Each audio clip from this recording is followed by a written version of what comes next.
Hello everyone and welcome to the Witch Trials. We're not done with this game yet. Essentially what this is Angel Slayer, but in Bayonetta 2. And it's like split up into five different chapters. But anyway, in this chapter we're going to be using Love is Blue and the Chain Chomp on set A. And on set B, however, well, we've got post-commentary. Jeez. Sometimes I'm going too slow.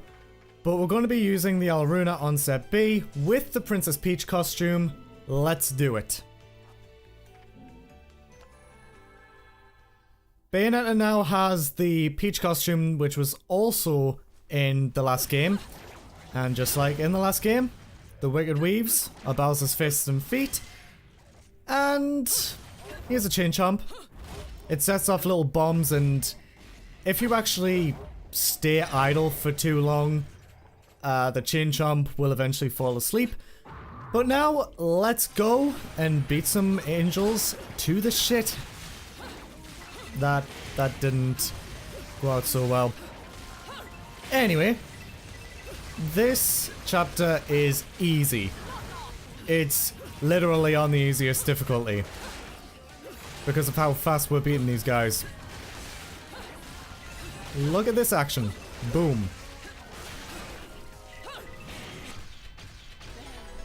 And we ended it off with a Wicked Weave.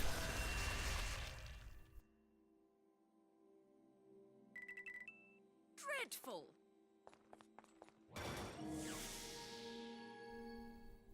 Also, heroes do return as coins with the Peach and Daisy costumes.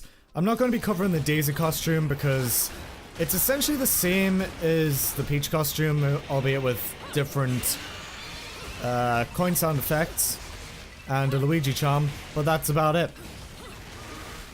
Also, the Peach and Daisy costume, as well as any other costume, it's just the same as the last one, but with a different hairstyle. It's essentially the same. So basically, if you want to see a sluttier version than Peach, well, here she is. I was going to pick up that weapon to beat the shit out of angels a little bit more easily in this verse. Coming right up. Boom. And again. But I didn't get the last oomph on that because this guy attacked me. And boom. And a banger.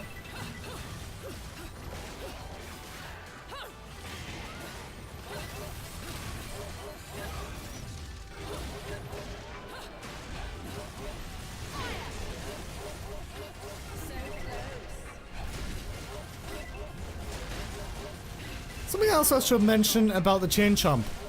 The initial impact of the Chain Chomp itself takes damage. Well, it deals damage, and then the bomb that comes from it deals extra damage.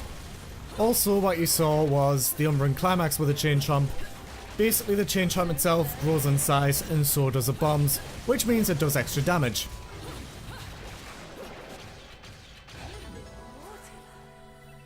Ending it off with a Whip Slam. That's what I'm going to call it, a Whip Slam.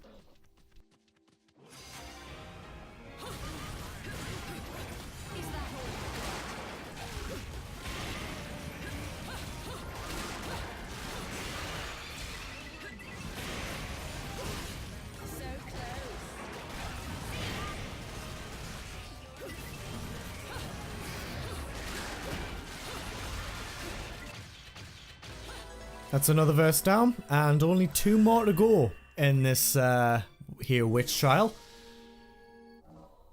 And I'm going to equip the Bracelet of Time right here, because I need some gameplay for it. A change to the Bracelet of Time in this game is that witch time is only very limited. You can only have like 2 seconds of it before it deactivates. It activates the same way as in the original Bayonetta, when it has 4 magic orbs and using it with the Umbra and Climax button. It basically replaces the Umbra and Climax. Whatever button that you choose, because, you know, with the differences and the different control schemes that you can use, yeah. I don't think I can ever get used to using the Bayonetta 2 controller configuration any more than this one that I'm using right now, which is the original Bayonetta controller config. Anyway, we've got this guy right here, who is an absolute dick to fight. And yeah, I'm using Witch Time a lot. And this is a strategy that I'm going to be using quite a lot during the Witch Trials. Equipping the Bracelet of Time, using the Alruna on the feet, and just slamming them down. Because the enemies get bigger and harder to throw around going forward. So Witch Time plus the Alruna feet grab, yeah. You're going to want to use that if you want to have any chance of survival in the later Witch Trials. So, how are we going to end this little verse off? Oh, just with a normal gun. Anyway, since these chapters, like 1 and 2, are done in the same kind of recording session, I'm going to leave this episode off here. If you enjoyed it, leave a like, and if you want to see more content, subscribe to join the rest of the day, and I will see you all for Witch Trial number 2.